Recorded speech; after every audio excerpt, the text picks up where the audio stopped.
Persib Bandung berhasil meraih kemenangan krusial atas Persija Jakarta di duel klasik ini, yang mana gol cepat Beckham Putra di menit keempat menjadi pembeda.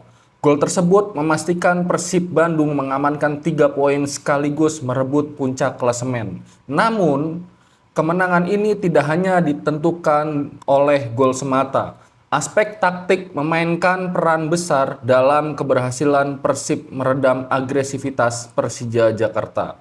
Yang mana di sini pelatih Persib Bandung, Bojan Hondak, menyiapkan pendekatan khusus terhadap pemainnya untuk laga besar ini. Fokus utamanya yaitu adalah mematikan sumber kreativitas dan ketajaman lawan. Dan hasilnya terlihat jelas dan terbukti. Persija tampil dominan dalam penguasaan bola, tetapi minim peluang bersih sepanjang pertandingan. Yang mana di sini man to man ketat pada pemain kunci Persija yang diterapkan oleh Bojan Hondak ini terbukti mematikan peran Alano di lini tengah Persija. Ini benar-benar suatu taktik yang sangat jitu untuk meredam penyerangan Persija sebelum memasuki area kotak penalti Persib. Di situ selalu dipotong pergerakan Alano. Siapapun yang melihat Alano bergerak, di situ ada pemain Persib Bandung yang melakukan pressing.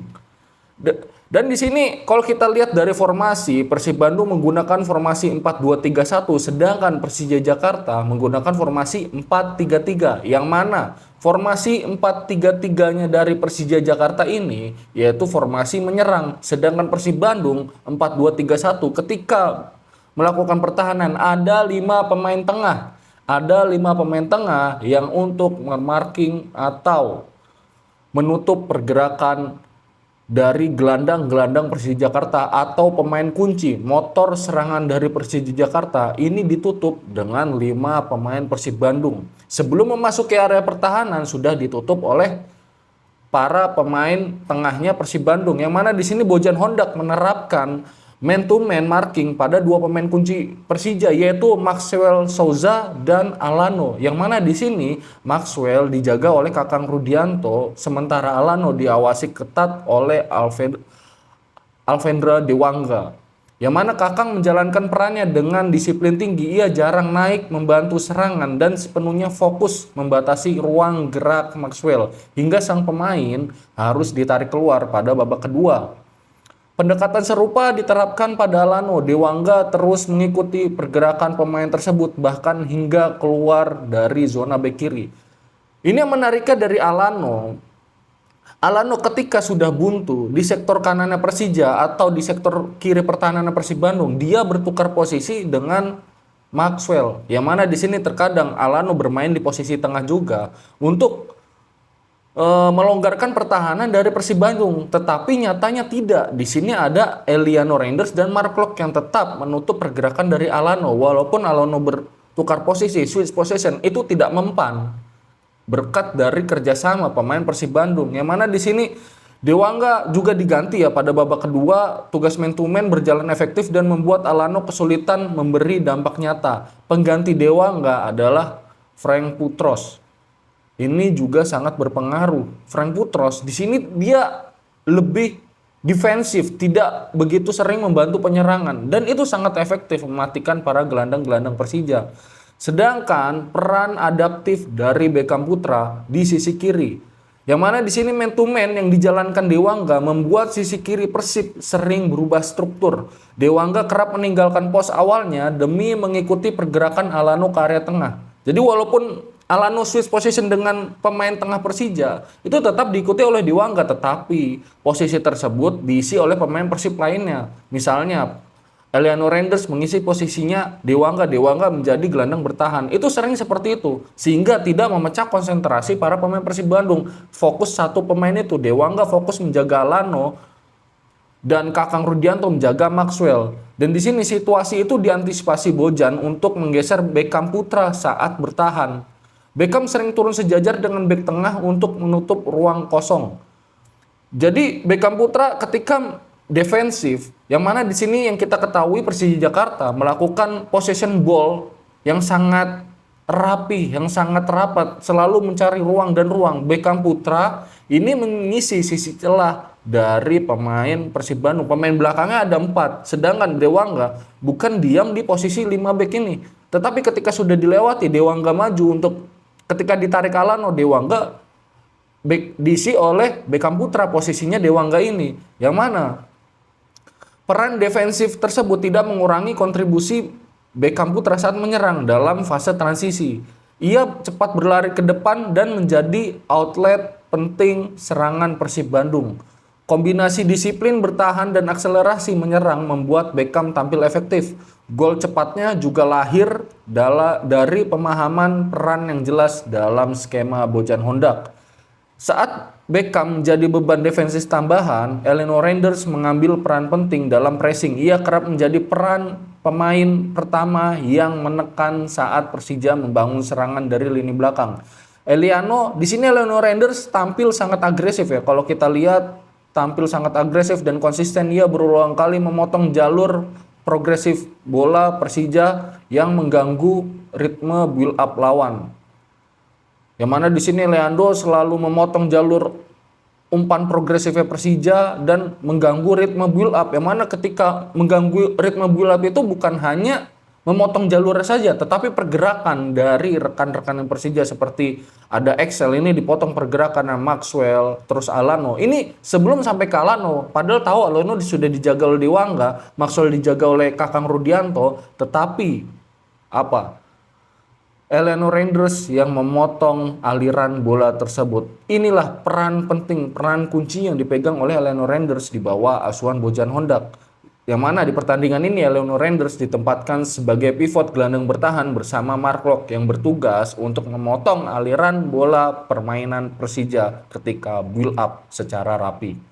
Banyak permainan Persija di pertandingan ini yang gagal dan tidak sesuai ekspektasi. Ketika melakukan build up atau serangan balik cepat, ini tidak berjalan baik ketika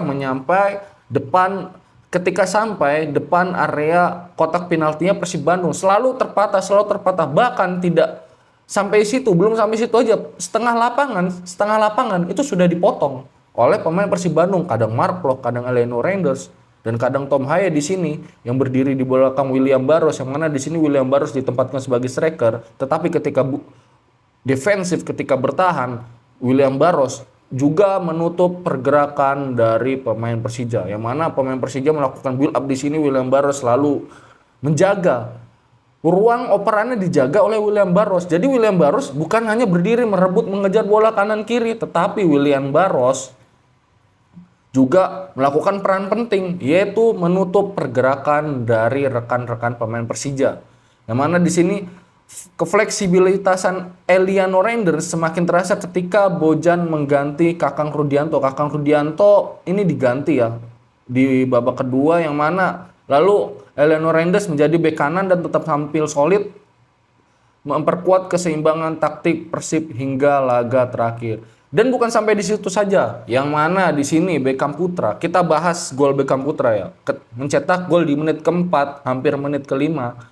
Beckham Putra melakukan provokasi, yaitu dengan selebrasi Cole Palmer yang seperti ini, yang mana kita ketahui pada bulan Januari 2025 Beckham Putra melakukan selebrasi tersebut mendapatkan denda yaitu 75 juta, dan apakah ini akan terulang lagi dan akan merugikan Persib Bandung? Tetapi itu tidak masalah, karena kalau tidak ada seperti itu, mental permainan dari Persib Bandung ya tidak akan meningkat.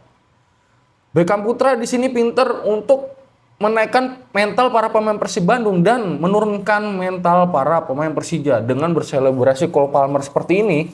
Ini sangat kecerdikan seorang pemain membaca mentalitas di dalam lapangan. Ya, ini dari selebrasi ini juga bisa memancing emosi para pemain Persija. Dan kalau pemain itu emosi, merusak konsentrasinya para pemain Persija. Ini kecerdikan dari Beckham Putra. Gue bukan terlalu menghebat-hebatkan Beckham Putra, tetapi faktanya begitu. Ketika konsentrasi pemain lawan terganggu akibat selebrasi dan membuat Persija itu kesal, permainan itu akan buyar. Tetapi Persija tidak gampang terpancing emosi di pertandingan ini.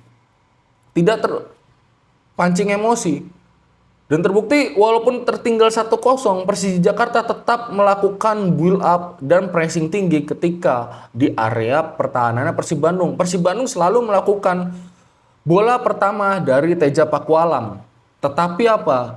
Pemain Persib yang dijaga ketat oleh pemain Persija yang berusaha menggagalkan selalu gagal. Pemain belakang yaitu ada Matrikardi dan Julio Cesar ini sangat solid. Begitu juga ketenangan yang dimiliki Teja Pakualam ketika mendapatkan pressing dari pemain Persija mengganggu proses build up Persib. Dia sangat tenang. Namun sayangnya pemain Persija di lini tengahnya tidak akan tinggal diam. Dia juga memotong arah serangan dari pemain Persib. Yang mana seringkali pemain Persib itu bolanya gagal di area tengah setengah lapangan tersebut. Ini yang membuat para pemain Persib kesusahan mengembangkan permainannya dan hanya mengandalkan build up. Kalau kita lihat di gol pertama Persib Bandung, ini adalah serangan balik cepat yang dimotori oleh Bergwinho. Bergwinho berlari di sektor kanan lalu memberikan umpan silang ke Beckham Putra yang mana gagal diantisipasi oleh pemain Persija, lalu Beckham Putra berhasil memanfaatkan itu. Ini berkat serangan balik yang dilakukan oleh Bergwinho, memanfaatkan celah tersebut. Dan hasil kemenangan ini, Persib Bandung berhasil naik ke puncak klasemen.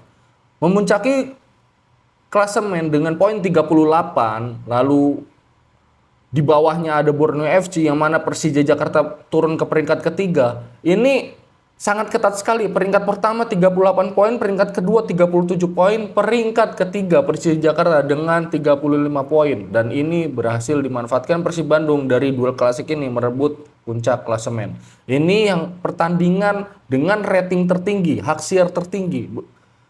Persib melawan Persija selalu dinanti-nantikan pecinta sepak bola maupun dari fansnya Persebaya, fansnya dari Persijap Jepara, Borneo FC ini menantikan pertandingan ini, yang mana pertandingan ini menentukan siapa pemuncak klasemen di akhir paruh musim pertama. Yang mana di pekan ke-17 ini menjadi akhir paruh musim pertama untuk BRI Super League, yang mana